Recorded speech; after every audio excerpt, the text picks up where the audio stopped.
Selamat datang kembali di analisis mingguan dari Exynos. Di minggu kali ini kita akan membahas mengenai pergerakan harga musiman pada kuartal keempat untuk indeks saham gabungan di AS. Emiten-emiten besar di AS termasuk Magnificent Seven telah merilis pendapatan dan labanya. Namun beberapa perusahaan besar seperti Broadcom atau AVGO dan NIO juga akan merilis pendapatan dan labanya hari ini. Setelah sempat mengungguli indeks AS lainnya, US Tech baru-baru ini berkinerja buruk. Bisa dikatakan karena popularitas AI ataupun hype dari AI yang telah memudar yang menyebabkan investor dan trader merotasi portofolio mereka ke sektor-sektor lainnya. Rotasi portofolio ini tentunya telah menekan saham-saham teknologi di tengah investor memindahkan dananya ke industri yang lebih stabil dan beberapa saham berkapitalisasi besar. Yang tentunya saat ini mendorong Dow Jones Industrial Average lebih tinggi karena diisi oleh para pemimpin pasar di berbagai sektor. Terlihat dari Dow Jones Industrial Average yang dekat dengan rekor harganya. Fokus pelaku pasar pada minggu ini tentunya pada laporan ketenagakerjaan di AS yang tentunya penting bagi rapat FOMC pada bulan ini. Dalam pernyataan terakhirnya, Ketua The Fed Jerome Powell menyiratkan bahwa data ketenagakerjaan dapat berpengaruh kepada keputusan bank sentral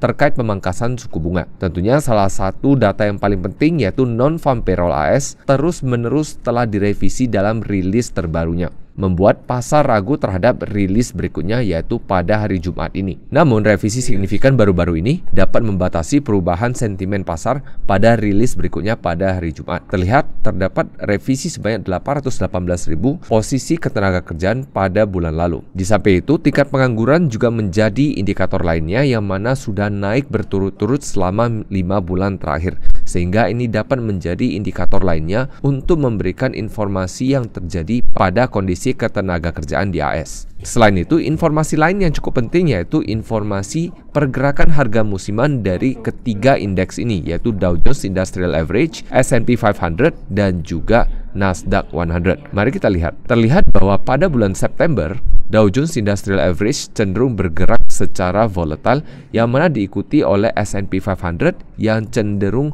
membuntuti pergerakan harga Dow Jones Industrial Average. Di mana kalau dilihat secara musiman dalam 20 tahun terakhir, S&P 500 cenderung tidak mengungguli Dow Jones Industrial Average. Namun pada kuartal keempat, keduanya menunjukkan pergerakan yang signifikan walaupun terlihat dari Dow Jones bergerak jauh lebih signifikan dibandingkan dengan S&P 500. Namun kalau dilihat dari Nasdaq 100 pada bulan September pergerakannya juga mengalami pergerakan yang cukup signifikan, namun juga dilihat pada pergerakan kuartal keempatnya cenderung serupa dengan yang sebelumnya. Terlihat dari Dow Jones Industrial Average, pergerakan pada kuartal keempat yaitu naik dari sekitar 2,5% hingga hampir 8%, sedangkan S&P 500 naik dari 4%-an hingga 8% lebih atau mungkin sekitar 9%. Sedangkan untuk Nasdaq 100 naik dari sekitar 10%-an ke lebih dari 16%. Sehingga ini menunjukkan ada potensi dari Nasdaq 100 untuk kembali bergerak secara signifikan, terutama pada peristiwa musiman yang terjadi di sektor teknologi untuk kuartal keempat yang mana banyak sekali perusahaan teknologi yang merilis gadget terbaru ataupun produk terbaru menjelang akhir tahun ini.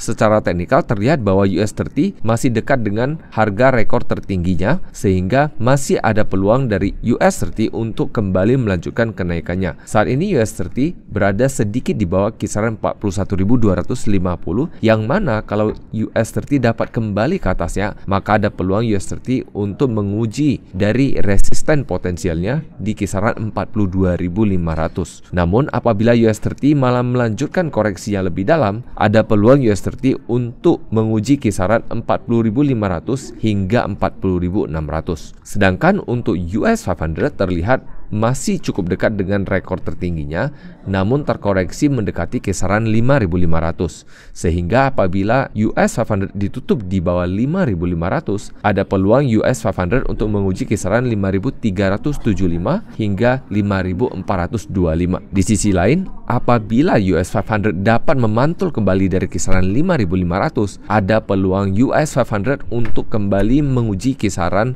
rekor tertingginya mendekati 5.700. Di sisi lain, terlihat dari US Tech memberikan gambaran yang sedikit berbeda dengan indeks-indeks lainnya di mana kondisinya cukup jauh dengan rekor tertingginya. Saat ini US Tech berada di bawah kisaran 19.000, yang mana posisi ini terjadi setelah adanya penurunan yang signifikan 2 hari yang lalu. Sehingga apabila US Tech tidak dapat mampu kembali ke atas 19.000, maka ada peluang US Tech untuk kembali menguji kisaran 18.650 hingga kisaran 18.800. Sedangkan apabila US Tech dapat kembali ke atas 19.000, maka ada peluang US Tech untuk kembali menguji kisaran 19.500. Sekedar mengingatkan, malam ini akan ada webinar mengenai Bitcoin Outlook yang mana kita akan adakan pada pukul 7.30 malam waktu Indonesia Barat. Jadi pastikan Anda sudah mendaftar pada sesi webinar malam ini. Jadi itu saja analisis minggu kali ini, sampai jumpa lagi minggu depan.